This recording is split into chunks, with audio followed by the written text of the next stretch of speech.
Our present topic is the World Trade Organization and U.S. international economic policy.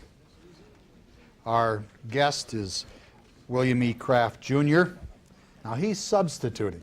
What you have on your program is not Mr. Kraft. We've improved upon the program. Mr. Samuel was scheduled to be with us, and he's leaving at 6 o'clock in the morning with Mrs. Albright to, I think, to Boston to help sell the WTO, which is a nice thing to do, and her staff was insistent that they work on this evening. Hence Mr. Kraft's substitution. But in terms of this being on the World Trade Organization, Mr. Kraft is the director of the Office of Multilateral Trade Affairs in the Bureau of Economic and Business Affairs. He's had the lead in the department on the World Trade Organization. So we simply, in the sense of the World Trade Organization, couldn't do any better than Mr. Kraft being with us. He's participated in the negotiation and implementation of both the Uruguay round of multilateral trade negotiations and the NAFTA. His office is the focal point for nearly all matters relating to the implementation of U.S. trade laws, including protection of intellectual property rights, the environment, and a variety of other questions. He's been in the Foreign Service since 1975. He's served abroad in Europe. He's worked in the Economic Bureau, the Latin American Bureau, the East Asian Bureau. He's received numerous honors, but the most important thing to us is the fact that he's worked so intimately on the major economic questions, and as director of the Office of Multilateral Trade is perhaps the outstanding authority at state on the topic of this evening's presentation. It's my great pleasure to introduce Mr. William E. Kraft.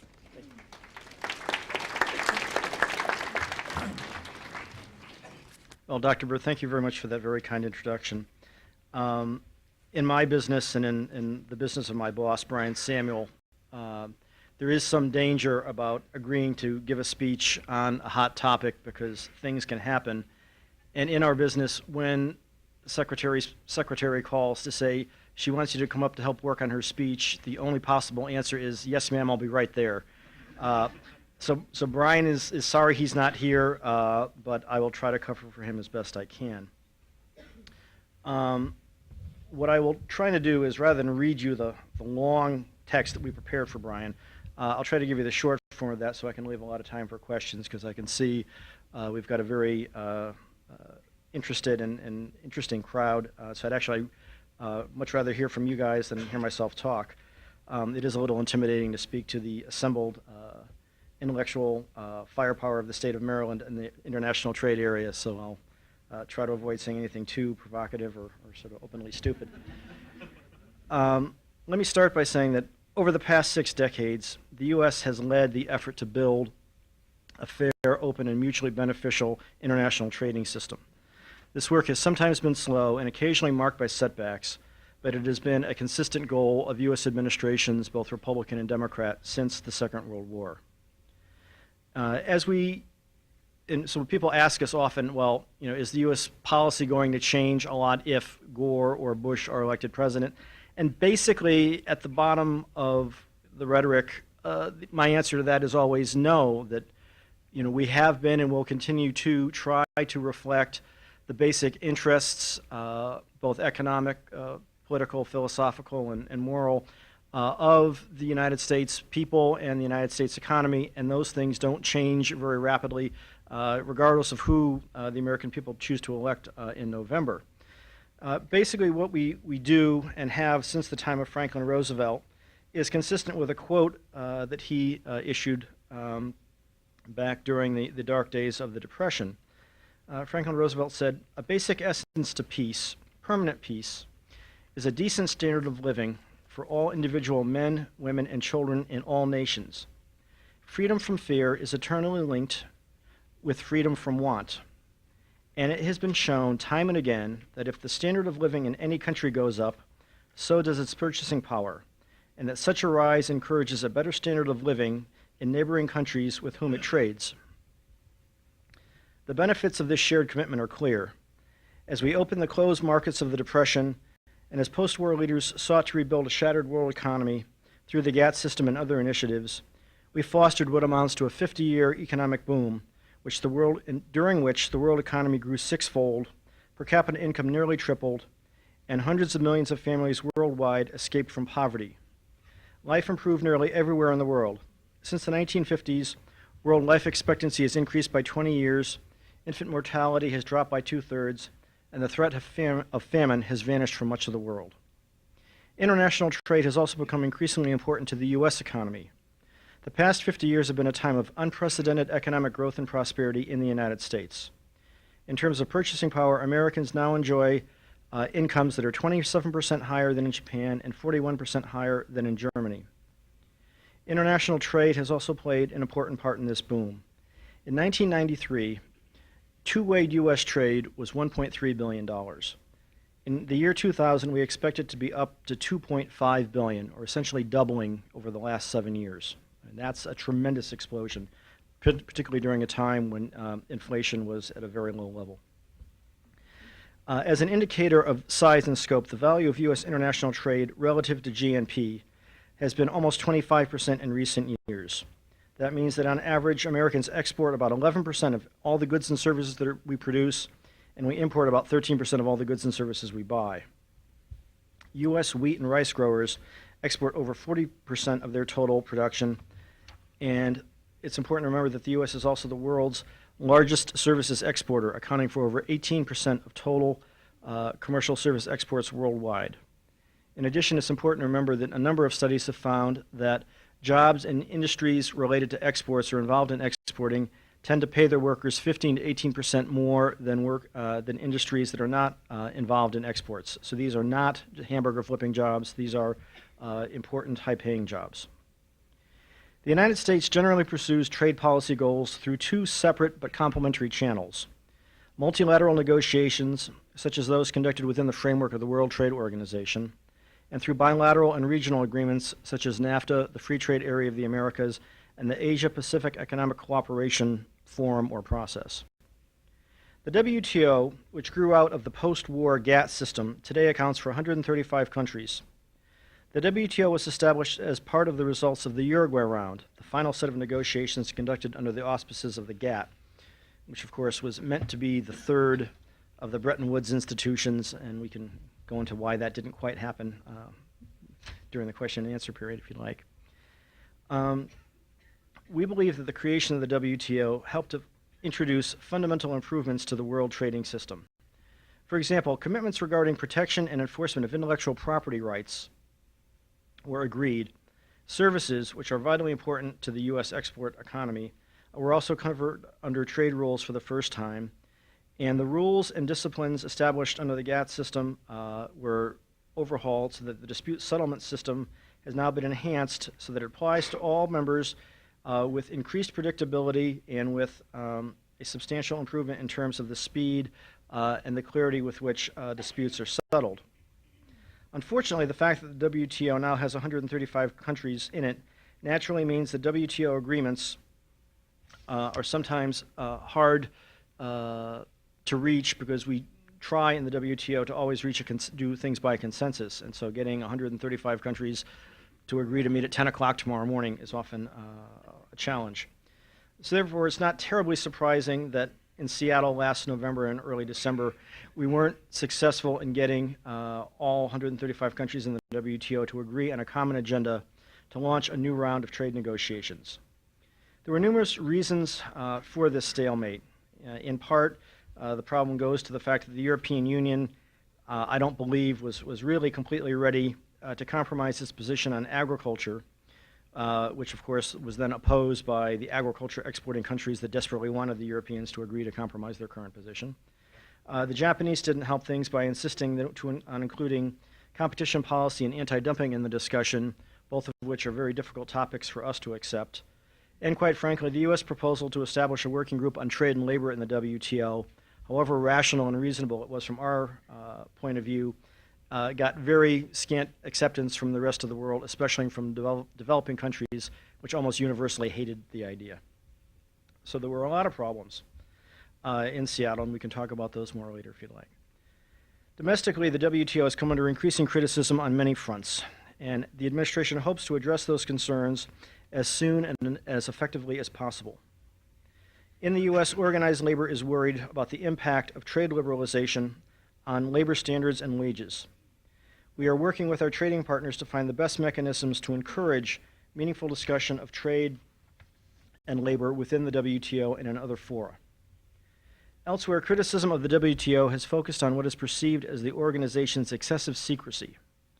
We firmly believe in the U.S. that reform of the WTO will be necessary to ensure continued broad support, both domestically and throughout the world, for continued trade liberalization. We are thus pushing for reform in a number of areas. Greater transparency both within the WTO and externally will be needed.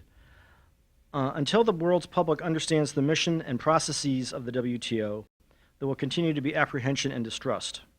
Seattle also demonstrated that the WTO faces internal challenges. The WTO must develop a more effective means of ensuring both the participation and the effective consensus building among the nations of the WTO and their diverse interests and memberships. We must make sure that all the members of the WTO fully participate and benefit from the process. The WTO's improved dispute settlement system has proved to be both a blessing and a curse,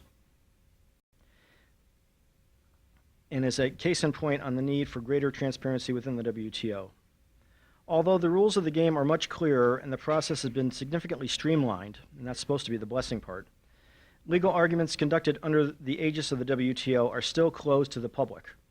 This has led to the perception that there is unnecessary secretiveness, and it has fed suspicions concerning the legitimacy of the dispute settlement process itself.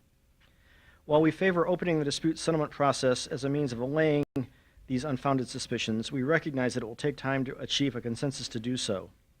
For example, as one means for moving the process forward, the U.S. has been urging the European Union to join us in agreeing to open up the dispute settlement process on cases between the two of us as an example to the rest of the world, showing that this can be done in a way that does not pollute or corrupt the sanctity of the dispute settlement process, and which in fact might actually help build public understanding and support for it. But we can't even convince the European Union at this point to go ahead and do that, so we will continue to push that as a model, and I suspect eventually we will get the Europeans to come around, and then we'll have to work on the rest of the world after that, but that's where we are at the moment. The United States, even after the events in Seattle, is still committed to working on launching a new round of WTO negotiations as soon as possible. And we are working aggressively with our trading partners to narrow differences between us and to develop a consensus on important trade issues. Our goal for this new round remain the same as they were before Seattle. In the agriculture area, to increase market access and to further reduce subsidies that were already cut back as part of the Uruguay round. In services, to broaden and deepen the liberalization in areas like telecommunications and financial services that were begun in the Uruguay round and in other WTO negotiations. To further cut tariffs on industrial goods, and to make the WTO itself more transparent and responsive to all of its members and to concerned stakeholders. In the meantime, WTO negotiations under the so-called built-in agenda on services and agriculture have begun. The Uruguay round had the foresight to establish a timetable for negotiations in these very important sectors. And so even absent agreement to launch a new trade round, we have begun negotiations on those two topics in Geneva, and we are confident that meaningful progress can be made in those areas.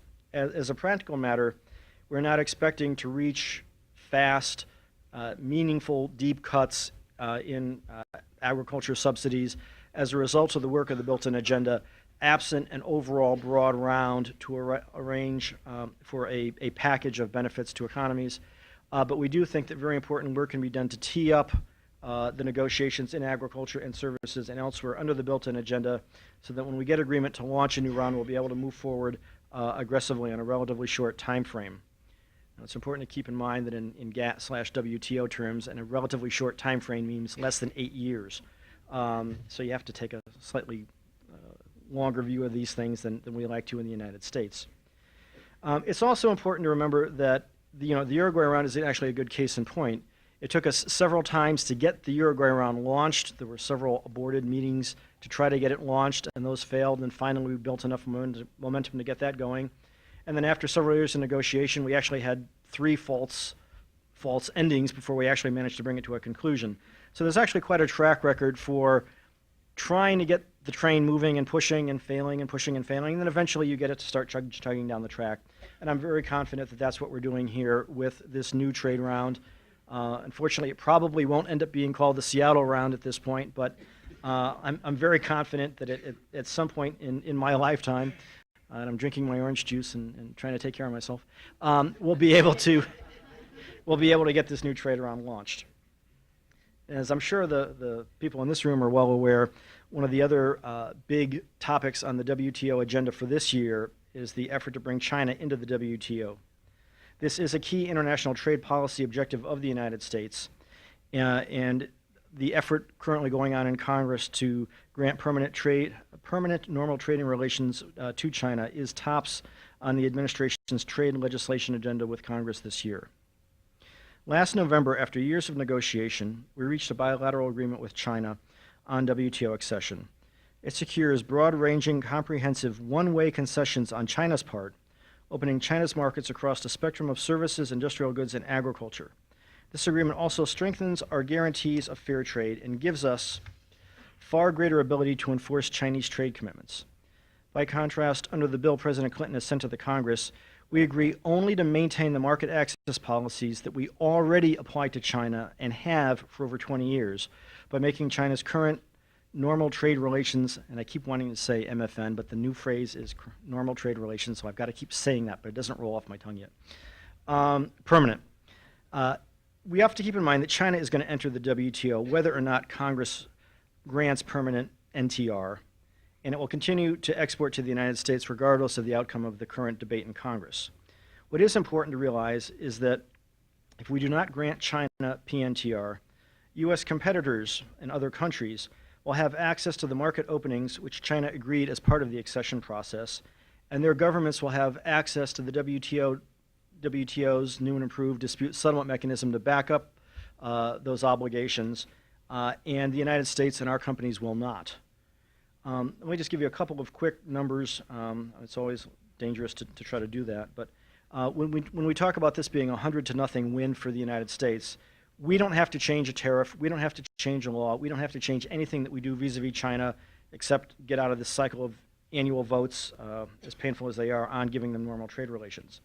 The Chinese, on the other hand, have to cut their tariff on industrial goods from an average of 24.6% now to 9.4% in 2005. In the agriculture area, they have to cut their agricultural tariffs from 31% on average to 14% by 2005. And in the information technology area, which is one of our big growth sectors for computers, semiconductors, fiber optic cable, anything related to the internet, the Chinese have to cut their tariffs from 13.3% to 0 by 2005. And we don't have to do anything except stop beating ourselves every June for the PNTR vote. So it really, in terms of raw economics, is an obvious win, and hopefully this is something we're going to be able to punch through the Congress.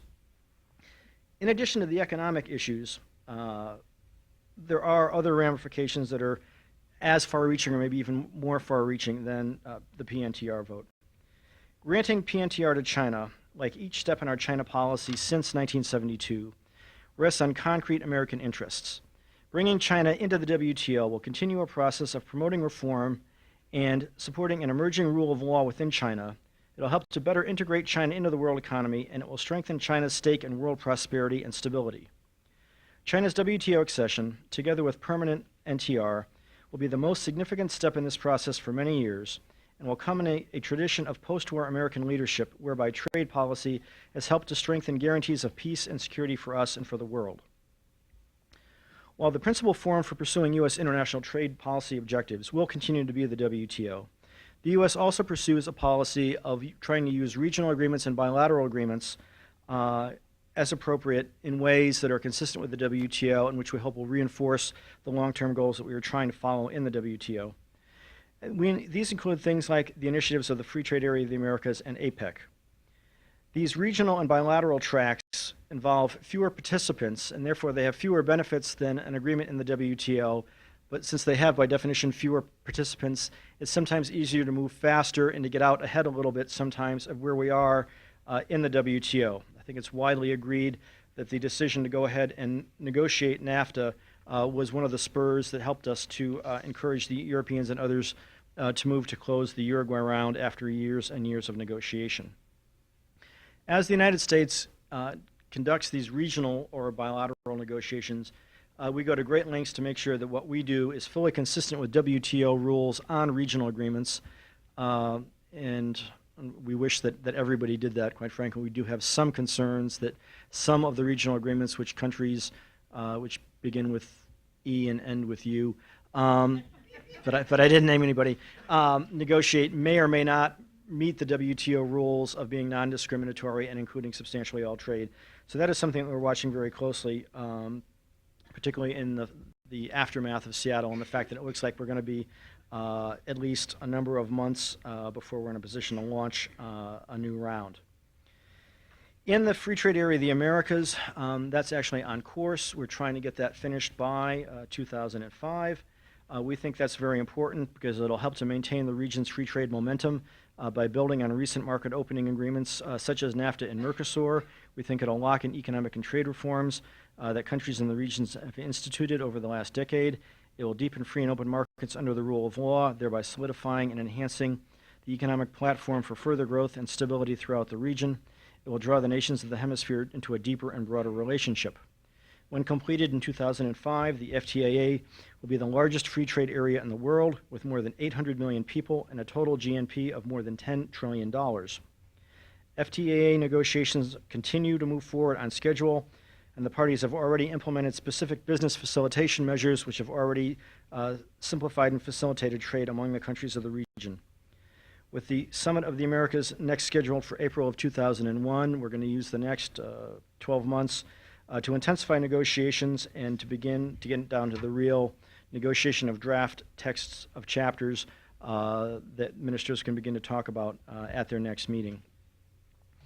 We're also moving forward in APEC, which has a slightly longer time frame there. The end date for developing countries, anyway, is 2020, so that's moving a little bit slower.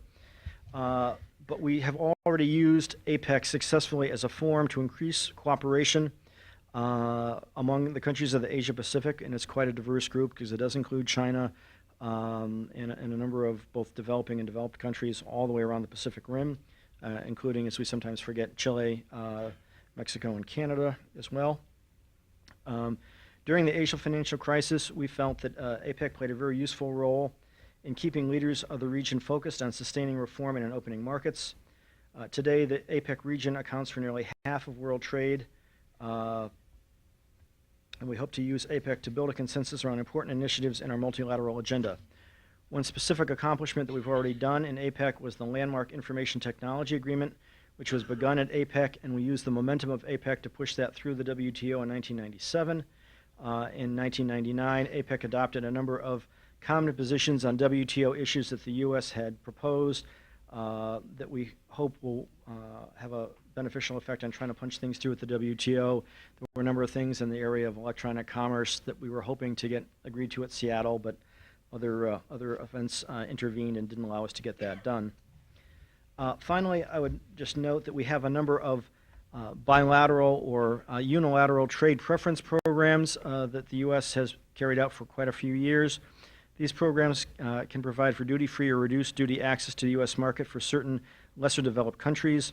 For example, since the early 1980s, the Caribbean Basin Initiative has been the centerpiece of our trading relationship with the Caribbean and Central American nations, and the administration is currently working hard with the Congress to try to pass legislation that would create a similar program for the sub-Saharan African countries called the African Growth and Opportunity Act.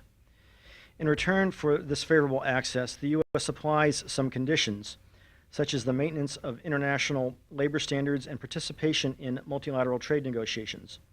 In this way, the U.S. contributes to economic growth and stability in the region by allowing preferred access, while simultaneously encouraging market reforms and labor reforms within those countries. Right now, we are working with the Congress to pass the Africa Bill and with a bill to expand CBI. In fact, there's a conference going on today between the House and Senate, so hopefully we'll know by the end of this week whether an acceptable bill will be able to come out of the Congress this year. As I noted earlier, our regional and bilateral trade liberalization agendas are designed to complement our WTO negotiations. The WTO remains the big game as far as the administration is concerned, and is certainly the best forum for ensuring that all countries, particularly the least developed countries, are involved in and participate fully in and benefit from the rapid growth in the world economy and the benefits of free trade.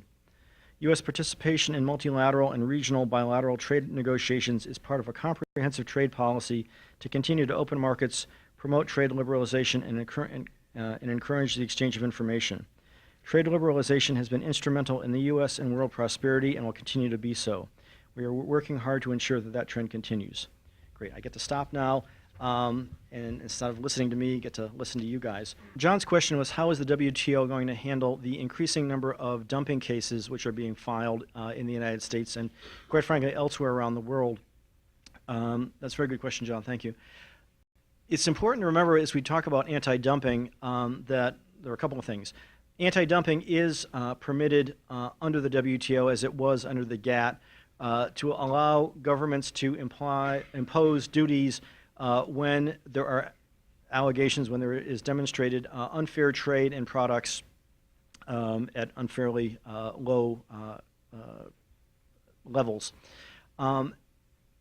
Anti-dumping is something which is very near and dear to the hearts of the United States, in part because we feel is a very important safety valve. As we enter into trade liberalizing agreements, we appreciate that there are a lot of concerns about globalization. There are a lot of concerns about job shifts, and certainly even something that has been quite successful as NAFTA has been. We appreciate that there are a lot of job shifts. There's been a lot of job creation. There has been some job losses. And in order to be able to convince the American people that trade liberalization continues to be in their best interest, we feel it's very important to have the safety valve that when foreign products are entering the United States at sufficiently low levels and in sufficiently large quantities, that they are substantially harming American producers of the like product, that we have to be able to respond to that in a WTO consistent way, which is one reason why we've been very reluctant to agree to Japanese and other requests to open up with a view toward cutting back the anti-dumping flexibility that we have first from the GATT and now in the WTO. It's also important to remember that the U.S. is the world's #1 exporter, and in fact, increasingly around the world, other countries are following the anti-dumping model, so that countries from Canada and Mexico and Turkey all around the world are beginning to impose anti-dumping actions both on other countries and on U.S. exporters. So it is becoming sort of a global irritant to trade. I think eventually the WTO is going to have to look at it. The criteria may need to be fine-tuned a little bit, but I think for a whole variety of reasons, the anti-dumping is going to be with us and is not going to go away. So I think it's something which we'll just have to learn to live with. Terry's question had to do with transparency and what do we mean in terms of what do we intend to release and what do we intend to open up to the public. We actually have tabled quite a variety of papers in terms of proposals that the U.S. has made on the general topic of transparency. Most of those can actually be found at the USTR website, which is ustr.gov. In round numbers, we've got a series of proposals, and let me summarize those for you. In the area of dispute settlement, we have suggested that observers be able to actually watch the dispute settlement process, including the presentation of the cases by both sides. We've urged, the WTO currently has given dispute settlement panels the flexibility to accept filings of amicus briefs from non-governmental organizations if they choose to do so. We have suggested that that be made more universally implemented. So we've gone as far as suggesting that non-governmental organizations should be able to file amicus briefs on anything that they wish, but we're not suggesting that they be given a speaking role or be allowed to participate as a government, because it's very important for the governments that are in the WTO that the WTO itself and its dispute settlement mechanism in particular is a government-to-government organization, and that everyone who's there is supposed to represent a government, a sovereign government, and speak on behalf of the government as a whole. And they're very fond of saying, well, we'd be very happy to get an amicus brief from public citizen, but who elected public citizen? Who are they? What do they represent? Yada, yada, yada. And we're saying, well, you should hear what they have to say, you should read what they've written, and then you can give it what weight you think is appropriate. But to refuse to read, what they want to send you, is, in our view, short-sighted and ignorant. So on the dispute settlement side, we're not talking about calling them as witnesses, but to give them a chance to both observe what's going on, to hear what their government, what other governments are arguing in a particular case, by being, like as in a courtroom where you would be behind the bar, but you could watch, and to submit amicus briefs as you felt appropriate. In terms of the actual negotiations themselves, we are trying to get agreement to de-restrict, the WTO term, as many types of documents as rapidly as we can get agreement from the rest of the world to do that. There are certain parts of that which to us would be completely no-brainers, but which are very difficult, like meeting agendas. Much of the rest of the world doesn't want to tell the world what the agenda for meetings is going to be, so they know what topics are being discussed. We don't have any problem with that. We don't have any problem telling the world who's on the U.S. delegation to go to a particular meeting, but the list of meeting participants is a very sensitive topic in a lot of countries because they don't want their publics to know who the foreign officials are, who the government officials are that they should go and lobby if you want to talk about orange juice. So things that we think of as absolutely no-brainers, never mind the actual text of the document being negotiated, and we're very happy to release those as well. Many other governments don't want to release at all, and so we are basically pushing to get as much as we can agreed, and the WTO being a consensus organization, it's going to be a lower common denominator kind of decision finally. But this will be an iterative process, and we will get agreement to release some stuff faster and more kinds of stuff, and then we'll go back and try again, and we'll play it that way. Claire's question had to do with genetically modified organisms and what has been the WTO's reaction to that.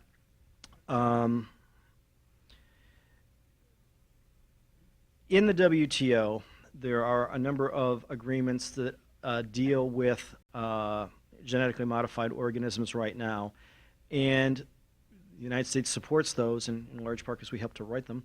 And the foundation being that before, every government has the sovereign right to restrict trade to protect the health and safety of its citizens, and we all absolutely appreciate that and support that. But there's a caveat in the WTO that the United States also firmly supports, saying that you've got to have a sound scientific foundation for doing that. And the problem with a lot of the concern about genetically modified organisms, and certainly we appreciate the breadth of the concern that much of the world does feel about genetically modified organisms, is that there is at this point no sound scientific foundation for that concern. There have been no supported studies that I'm aware of which have found a concrete link between GMO organisms and harm to human beings. So the WTO is struggling. We tried at Seattle to see if we could get agreement to create a special working group within the WTO to study GMOs and the impact of GMO health and safety on humans and on rules applying to the trade in GMOs. But that was not agreed when everything collapsed at the end, as everything collapsed. So at this point, it's an issue that's hanging fire. It will be discussed in part as part of the built-in agenda under agriculture, and it'll also be discussed in other fora, including the G8 summit in Okinawa later this year. It's important to keep in mind that while most of the publicity on GMOs comes out of Europe, and certainly we appreciate that the public in Europe has a fear of and a concern about GMOs that is vastly stronger than it is here in the United States. And while we appreciate that those concerns are certainly present here in the United States at some level, it's important to remember that we're also getting pressure from particularly developing countries with large populations like India and to some extent China and elsewhere, who say, God, whatever you do, don't stop producing GMOs because it's the only possible way we're going to be able to feed our people. That you modify an organism genetically because you want it to have higher yields or greater drought resistance or to require fewer pesticides so that it's possible to produce food cheaply enough to feed the rapidly growing population of the earth. So it's great for the Europeans who are not particularly worried about their people starving to death to want to ban these things. But we've also got to keep in mind that if we were to do that tomorrow, we'd be condemning a fair chunk of the world's population to death by starvation, which is not how I want to go. So it's a very complicated question. There are multiple sides to it, and it's something that the WTO has begun to grapple with, but has not come to any sort of closure on yet. The question, and I'll truncate it a little bit, had to do with to what extent does protection of intellectual property, particularly copying software illegally, fit into trade policy? And the answer is very, very closely. There's a U.S. law commonly known as Special 301, which actually grew out of the Trade Act of, I think it was 88, which requires the federal government every year on April 30th to issue essentially a report card on what we've done to protect intellectual property around the world, and it essentially is a report card of, in Australia the situation is this, and we give them a grade of, C. In let's see, what's a B? In the Bahamas, the situation is that, and we gave them a grade of D minus. In China, the situation is blah, and we give them a grade of, priority watch list, whatever it is. So this is something that has been institutionalized, and these are decisions which are made by an interagency team that includes the USTR, which is part of the Executive Office of the White House, and the State Department, and the Treasury, Commerce, the other economic agencies of the administration. So in fact, that's actually part of my job portfolio, is worrying about intellectual property. And we have absolutely a very serious policy of encouraging governments to act against software piracy, especially within their own governments. One of our successes dealing with China in the run-up to their accession to the WTO is that the Chinese government has agreed that from this point on they will buy legitimate, market price packages of software for all the computers owned by the Chinese government, which is a big deal because they don't have as many computers per capita as we do, but they're growing rapidly. Unfortunately, we've been pushing this policy around the world, and at this point we've gotten about 12 governments around the world, including our own, to agree to make this a firm, publicly stated government policy. So it is one of our priorities and something we're pushing on. But you're right, particularly in your least or lesser developed countries, the economic incentive to buy one copy of Microsoft Word and then copy it 100 times is pretty strong. But we are working with governments trying to explain why they need to set an example and why they need to help us protect intellectual property, because that's one of the best ways to have them encourage foreign investment in their countries, because they have improved the atmosphere of respect for rule of law and the just basic law-abiding, international standard meeting nature of their economy. So we try to explain to them that it's in their best interest to help us protect U.S. software companies, even including Microsoft, which, well, Paul, I have basically two questions. The first is, why are developing countries so paranoid about dealing with labor in the WTO? And then the second had to do with, what role does the WTO have in terms of enforcing regional economic arrangements or arrangements that multinational companies may have with particular countries? Is that in the zone? Okay. Well, on the first one, we have said as many times as we can say it, and in as many ways as we've creatively thought to say it, that the United States wants to discuss trade and labor standards in the WTO and in the ILO and at the IMF and at the World Bank and at the OECD and every place we can, because we think that there is a clear, unavoidable link between economic development and trade expansion and respect for human rights and labor standards around the world, and that these things ought to go hand in hand, and there ought to be a positive relationship between the two of them. In fact, we think there have been some, at least anecdotal studies indicating that countries which tend to put more emphasis on labor standards have in fact grown faster than roughly equivalent economies that have not attempted to protect labor standards. So we think it's actually in a country's best development interest to go down that route. The OECD has done some work which has found a weak but positive correlation along those lines. Unfortunately, most developing countries don't buy that. They are terrified that once we get the camel's nose under the tent of the WTO, that we will then immediately push to say, the United States will not trade with any country that doesn't pay its people the same minimum wage that we pay here. Or the United States will not trade anything with any country that does not have the same OSHA or environmental protection laws that we have here. And we've tried to tell them 1,000 different ways that's not our plan, but they're convinced that it is. And I've had a number of countries, particularly from bigger developing countries, say, well, you know, when we were industrializing in the 1800s, we had no problem exploiting, first the slaves and then the Chinese and then, obviously the Indians and everybody else we could possibly exploit. And we cut down every tree we could find and we shot every buffalo we could find. And damn it, now it's their turn. And if they want to cut down the rainforest and if they want to exploit their kids, that's their problem. And at some level, I get it. But at another level, I would hope they would have learned from our example. So that's the concern that they have, and we're still struggling with that.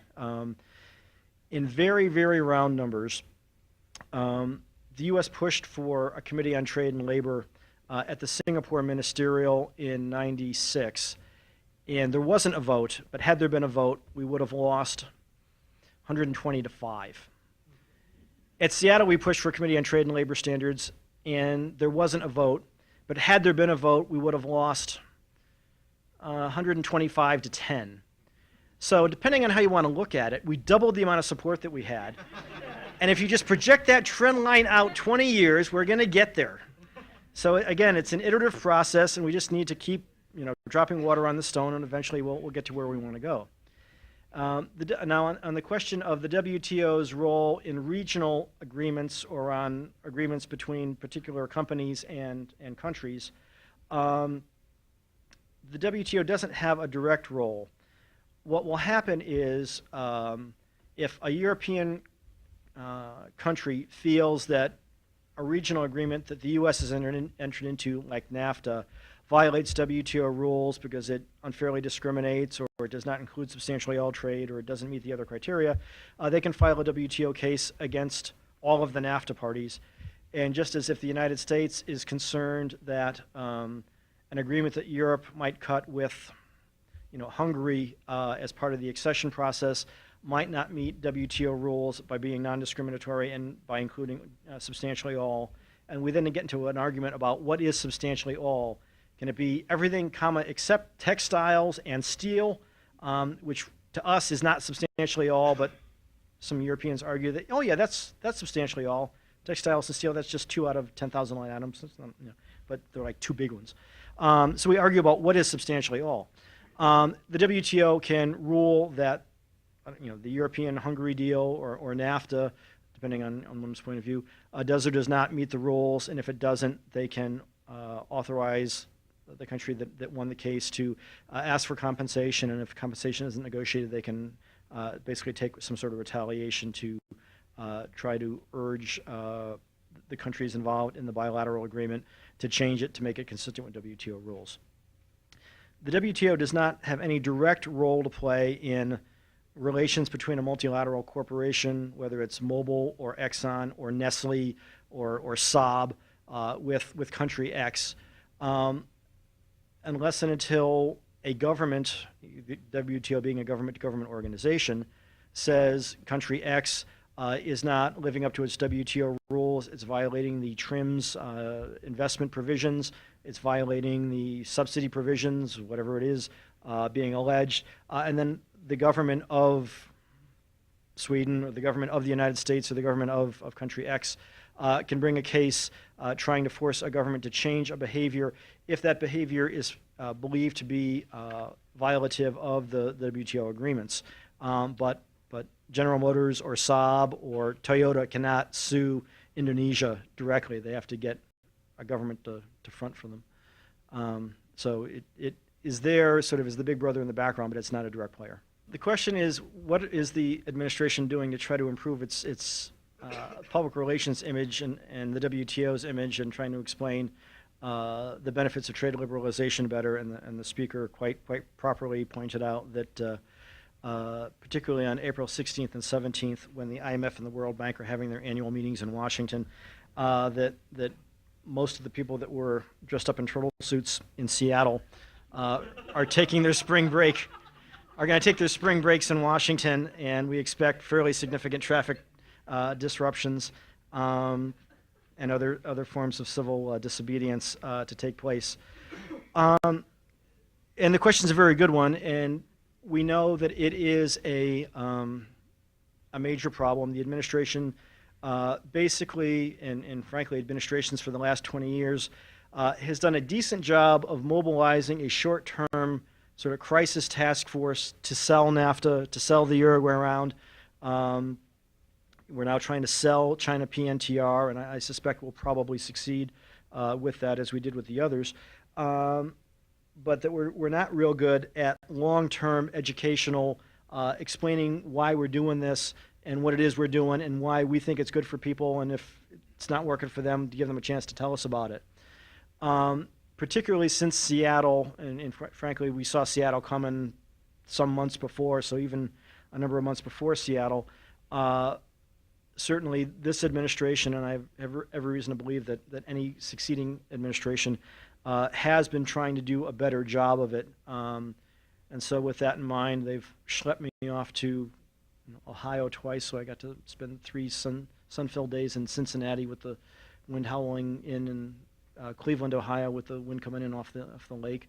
And we've got a much more active public outreach effort, part of which is sort of the reason why a number of years ago Secretary Albright wanted to take the information agency, the U.S. Information Agency, and bring it back and incorporate it as part of Maine State, because she appreciated that we needed to do a much better job of getting our public message out to both the United States and the world in general.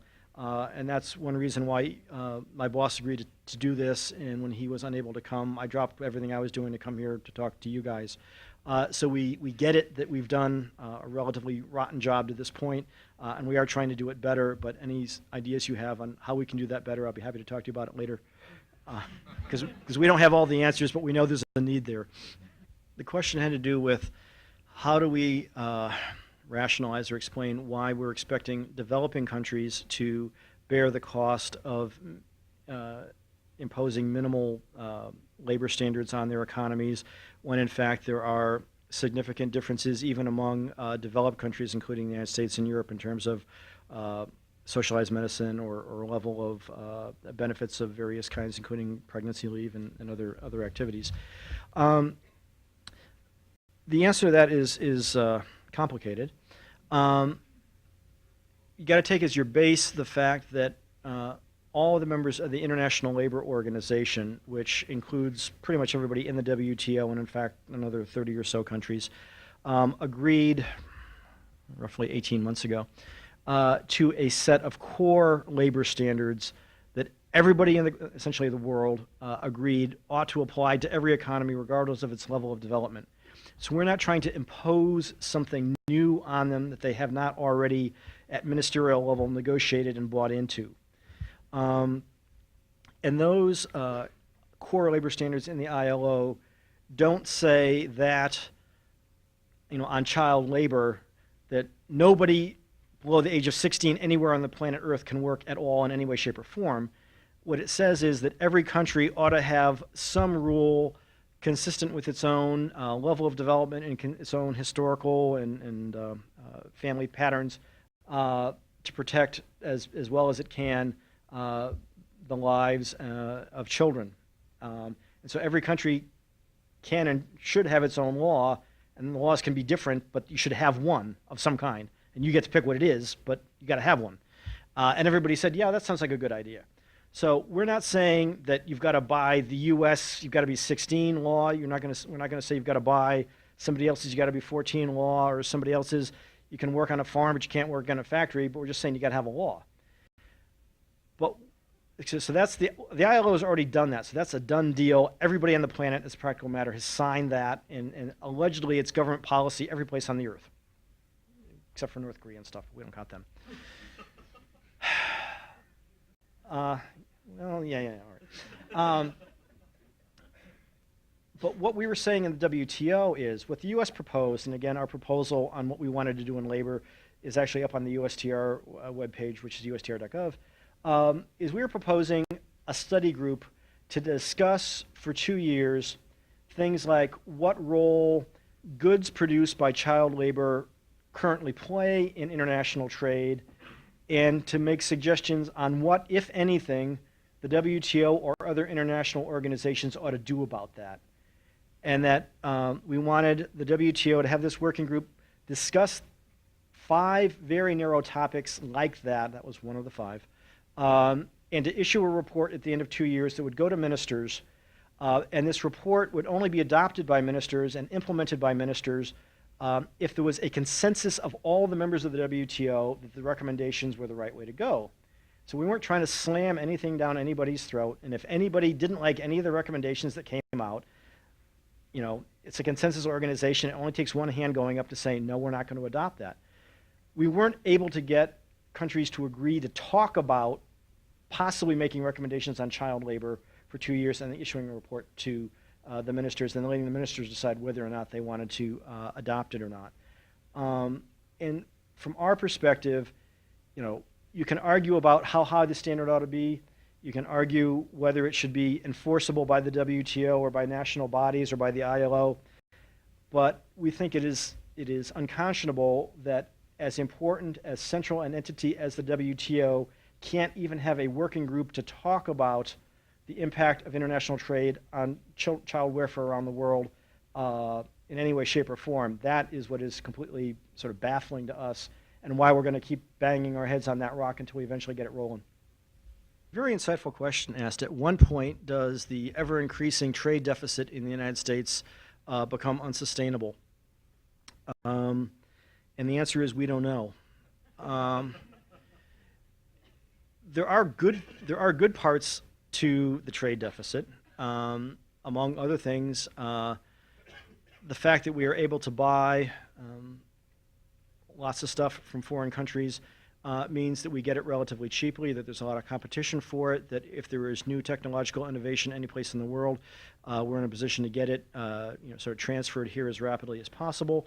And frankly, the fact that we were able to maintain the open U.S. market during the financial crisis that hit most of the world over the last couple of years has really been the engine that has helped the ASEAN countries and the Asian countries and even some of the Latin countries straighten out from what would have been a prolonged period of ugliness and retrenchment and to get back on a growth path comparatively quickly. Yes, the ever-increasing deficit does bring stresses essentially of a political nature, rather more of an economic nature. And there is concern that at some point the U.S. Congress or the American people are going to have a real negative reaction to this. But I'm afraid I'm not in a position to tell you that as an economist, when we run out of dollars. So there are some positive points to the trade deficit. I don't have any problem urging people to buy American stuff as long as they're not urging their congressmen to make us violate the WTO by putting in a ban on imported, even Toyotas. So it's a good question, and I don't really know the answer. Let me thank Mr. Kraft on behalf of all of you.